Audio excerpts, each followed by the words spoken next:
address by the head of government. Thank you, Madam President.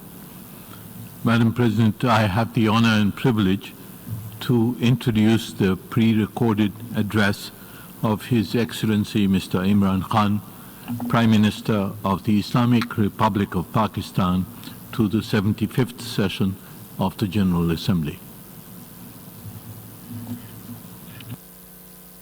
Mr. President, Secretary General, Excellencies, ladies and gentlemen, I'm honored to address the United Nations General Assembly once again. I congratulate His Excellency Mr. Volkan Bozkır on his election as the President of the 75th session of the General Assembly. We also appreciate the skillful leadership of the outgoing President, His Excellency Tijani Mohammad Bande, especially during the COVID-19 crisis. We commend the leadership of the Secretary General in these extremely turbulent times. Mr. President, since my government assumed office, our consistent effort has been to fundamentally transform Pakistan. We envisage Naya Pakistan to be modeled on the principles of the state of Medina, established by Holy Prophet Muhammad sallallahu alaihi wasallam. A just and humane society where all government policies are directed at lifting our citizens out of poverty and creating a just and equitable dispensation. To achieve this goal, we need to have peace and stability. Thus, our foreign policy aims to have peace with our neighbors and settle disputes through dialogue. Mr. President, the 75th anniversary of the United Nations is an extremely important milestone, as this is the only body in the world that can help us achieve our goals of peace and stability in our neighborhood.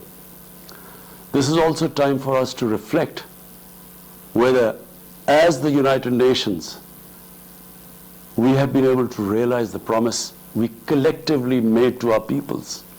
Today, the foundations of the world order, non-use of or threat of unilateral force, self-determination of peoples, the sovereign equality and territorial integrity of states, non-interference in their internal affairs, international cooperation, all these ideals are being systematically eroded.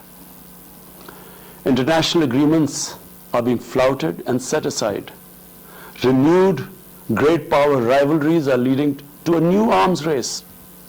Conflicts are proliferating and intensifying. Military occupation, illegal annexations are suppressing the rights of human beings to self-determination. According to the respected professor Noam Chomsky, mankind is at even a greater risk than it was before the First and Second World Wars in the last century. And this is because of the threat, increased threat of nuclear war, climate change, and sadly the rise of authoritarian regimes. We must come together to prevent such a catastrophe. We believe that the driving force in international relations must be cooperation in accordance with the principles of international law and not confrontation and force. We all must emphatically reaffirm our support for multilateralism. Mr. President, the COVID-19 pandemic has illustrated the oneness of humanity. In our interconnected world, no one is safe unless everyone is safe. Locking down to control the pandemic has triggered the worst recession since the Great Recession in the last century. This has hit the poorest countries the hardest, as well as the poor in all the countries. In Pakistan, we realized very early on that if we imposed a strict lockdown, the type that several affluent countries had imposed, we would have more people dying of hunger than the virus. Therefore, we adopted a policy of smart lockdown. While concentrating on the hotspots, the virus hotspots, we opened up our agriculture sector immediately, and then followed it up by the construction sector, which employed most of the people. At the same time, and this is despite financial constraints, my government deployed $8 billion, unprecedented amount, for our health services, plus support the poorest and most vulnerable households with direct cash payments through SR's program, and then subsidies to the small businesses. Even though our smart lockdown was heavily criticized in the beginning, but thanks to the Almighty Allah's grace, we have not only managed to control the virus, stabilize our economy, but most importantly, we have been able to protect the poorest segment of the society from the worst fallout of the lockdown. Today, Pakistan's response is cited among the success stories in controlling and responding to the pandemic. However, we are still not out of the woods, like no country is out of the woods today. But Mr. President, it was obvious from the outset that developing countries would need fiscal space to respond to and recover from the COVID crisis. Debt relief is one of the best ways to create that fiscal space for developing countries. Therefore, in early April, I called for a global initiative on debt relief. We appreciate the G20's official debt suspension initiative and the emergency and rapid financing offered by the IMF, World Bank, Asian Development, and UN agencies. This, however, is not going to be enough. The IMF has estimated that developing countries will need over $2.5 trillion to respond and recover from the crisis. The official debt suspension will need to be extended and expanded. Additional debt relief measures will also be needed. Development banks should ensure adequate financial inflows. Rich countries have generated over $10 trillion to finance their own response and recovery. They should support the creation of at least $500 billion in new special drawing rights for the developing world. Mr. President, in my address to the General Assembly last year, I had highlighted the tremendous damage that illicit financial flows from developing countries to rich countries and to offshore tax havens cause. This leads to the impoverishment of the developing nations. Money that could be used towards human development is siphoned off by corrupt elites. The loss of foreign exchange causes currency depreciation. That in turn leads to inflation and poverty. The quest for getting back these stolen resources is nearly impossible, given the cumbersome procedures. Moreover, the powerful money launderers have access to the best lawyers. And sadly, because they are the beneficiaries, there is a lack of political will in the rich countries to curb this criminal activity. Mr. President, if this phenomena is unaddressed, it will continue to accentuate the inequality between the rich and the poor nations, and eventually will spark off a bigger global crisis, a far bigger global crisis than the present migration issue poses. The rich states cannot hold forth on human rights and justice when they provide sanctuary to money launderers, to their looted wealth. There are robust anti-money laundering and anti-terror financing regimes. I call upon this Assembly to take the lead in efforts to build a global framework to stem the illicit financial flows and ensure speedy repatriation of stolen wealth. It is important to realize that the aid that flows from the aid that flows from rich countries to the developing world is minuscule compared to the massive outflows by our corrupt elites. Mr. President, this year, I must again reiterate the threat posed to mankind due to climate change. Unprecedented fires in Australia, Siberia, California, Brazil, unprecedented floodings in various parts of the world, record temperatures, even in the Arctic Circle. This should make all of us worried for our future generations. Commitments made through the Paris agreements must be fulfilled. In particular, the commitment to mobilize $100 billion annually as climate finance. Pakistan's contribution to carbon emissions is minimal, but it is one of those countries most affected by climate change. Yet, we have decided to take the lead as we consider addressing climate change a universal responsibility. We have launched an extremely ambitious program to plant 10 billion trees in the next 3 years as a contribution to mitigating the effects of climate change. Mr. President, the pandemic was an opportunity to bring humanity together. Unfortunately, it has instead fanned nationalism, increased global tensions, and given rise to racial and religious hatred and violence against vulnerable minorities in several places. These trends have also accentuated Islamophobia. Muslims continue to be targeted with impunity in many countries. Our shrines are being destroyed. Our Prophet Muhammad sallallahu alaihi wasallam insulted. The Holy Quran burnt. And all this in the name of freedom of speech. Incidents in Europe, including republication of blasphemous sketches by Charlie Hebdo, are recent examples.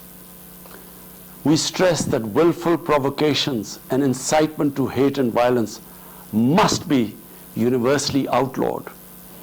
This assembly should declare an international day to combat Islamophobia and build a coalition to fight the scourge that splits humanity. Mr. President, the one country in the world today where I'm sad to say the state sponsors Islamophobia, and that is India. The reason behind this is the RSS ideology that unfortunately rules India today. This extremist ideology was founded in the 1920s. The RSS founding fathers were inspired by the Nazis, and they adopted their concepts of racial purity and supremacy. While the Nazis' hate was directed at the Jews, the RSS directs it towards the Muslims and to a lesser extent the Christians. They believe that India is exclusively for Hindus and others are not equal citizens. The secularism of Gandhi and Nehru has been replaced by the dream of creating a Hindu Rashtra by subjugating, even cleansing, India's 200 million Muslims and other minorities. In 1992, the RS destroyed the Babri Masjid. In 2002, some 2,000 Muslims were slaughtered in Gujarat, and this was under the watch of Chief Minister Modi. In 2007, over 50 Muslims were burnt alive by RSS arsonists aboard the Samjhauta Express train. In Assam, around 2 million Muslims face the prospects of being arbitrarily stripped of their nationality through the adoption of discriminatory laws. There are reports of large concentration camps being filled by Muslim Indian citizens. Muslims were falsely blamed, vilified, and victimized for spreading the coronavirus. They were denied medical attention on many occasions. Their businesses were boycotted. Cow vigilantes attack and kill Muslims with impunity. Last February, Muslims faced targeted killings with police complicity in New Delhi.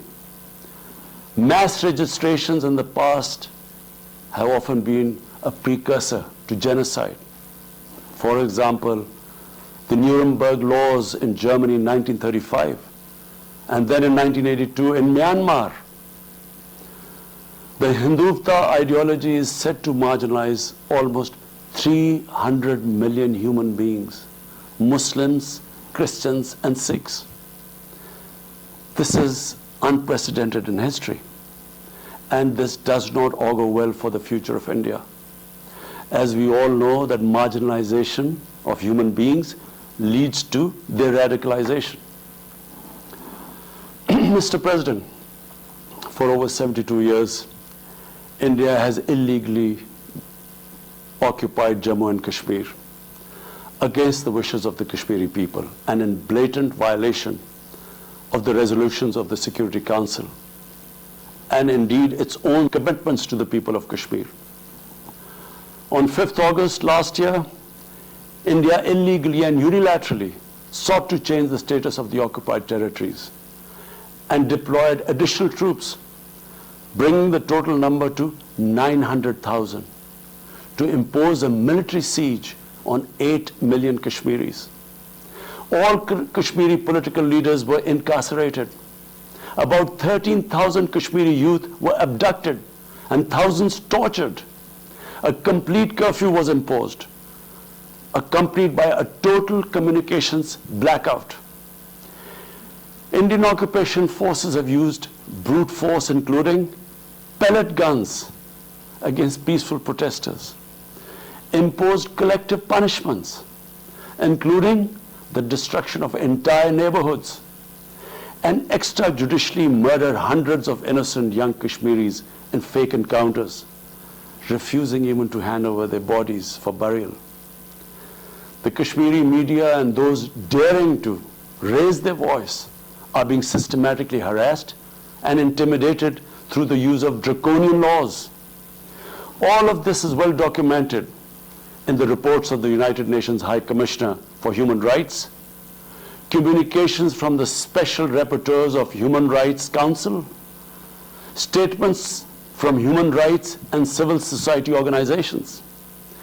The international community must investigate these grave violations and prosecute the Indian civil and military personnel involved in state terrorism and serious crimes against humanity being perpetrated, I'm sad to say, with complete impunity. Of this brutal campaign is to impose what the RSS BJP regime has itself called the final solution for Jammu and Kashmir. To this end, the military siege is being followed by moves to change the demographic structure of the occupied territory. This is an attempt to obliterate the distinct Kashmiri identity in order to effect the outcome of a plebiscite envisaged in the UN Security Council resolutions. This action is in violation of the UN Charter, Council resolutions, and international law, particularly the 4th Geneva Convention. Changing demographic structure of occupied territory is a war crime. Mr. President, the brave Kashmiri people will never submit to Indian occupation and oppression. Their struggle is indigenous. They are fighting for a just cause, and generation after generation have laid down their lives to rid themselves of Indian occupation. The government and people of Pakistan are committed to standing by and supporting the Kashmiri brothers and sisters in the legitimate struggle for self-determination. Mr. President, in order to divert attention from its illegal actions and atrocities in Indian-occupied Jammu and Kashmir, India is playing a dangerous game of upping the military ante against Pakistan in a nuclearized environment. Despite constant Indian provocations and ceasefire violations along the line of control and the working boundary, targeting innocent civilians, Pakistan has exercised maximum restraint. We have consistently sensitized the world community about a false flag operation and another ill-conceived misadventure by India.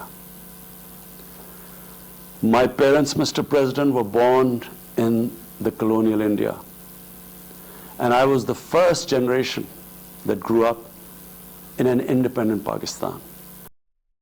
I want to make it clear that any attempt by the fascist, totalitarian, RSS-led Indian government to aggress against Pakistan will be met by a nation that will fight for its freedom to the end.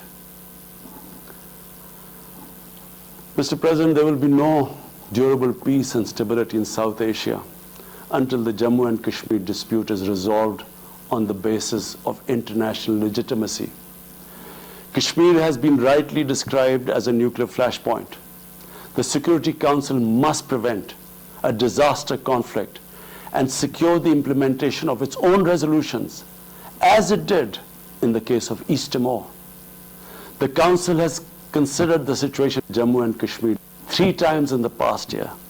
It must take appropriate enforcement actions.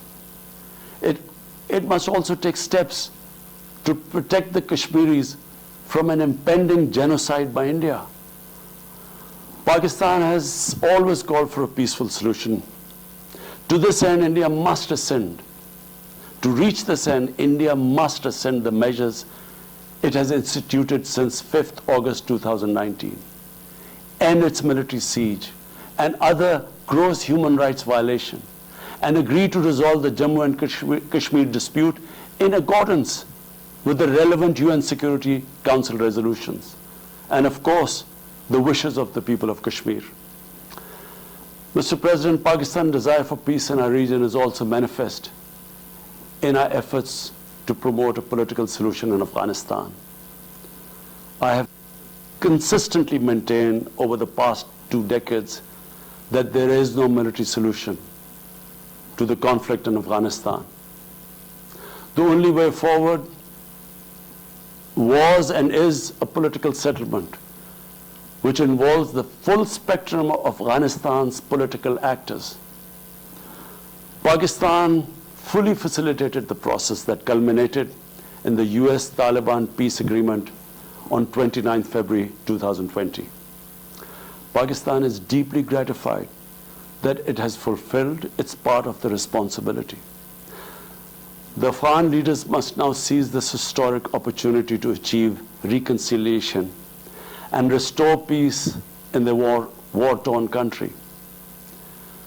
Through the intra-Afghan negotiations that commenced on 12th of September, they must work out an inclusive, broad-based, and comprehensive political settlement. The process must be Afghan-led and Afghan-owned, and without any interference or outside influence. Early return of Afghan refugees must be part of this political solution. After almost 2 decades of war, it is imperative not to allow spoilers within and outside Afghanistan to subvert the peace process. Peace and stability in Afghanistan will open new opportunities for development and regional connectivity. Mr. President, Palestine remains a festering wound. A just and lasting settlement is indispensable for the Middle East and actually the world. Illegal annexations of Palestinian territory, the building of illegal settlements, and the imposition of inhuman living conditions on the Palestinian people, especially in Gaza, cannot bring peace to a troubled region.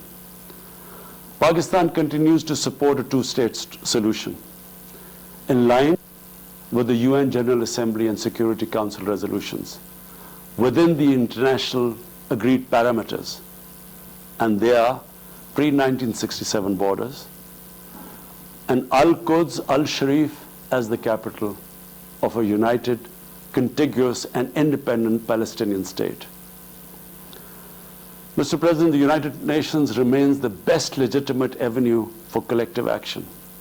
in managing international conflicts, fostering peace and security, promoting equitable development and addressing global problems.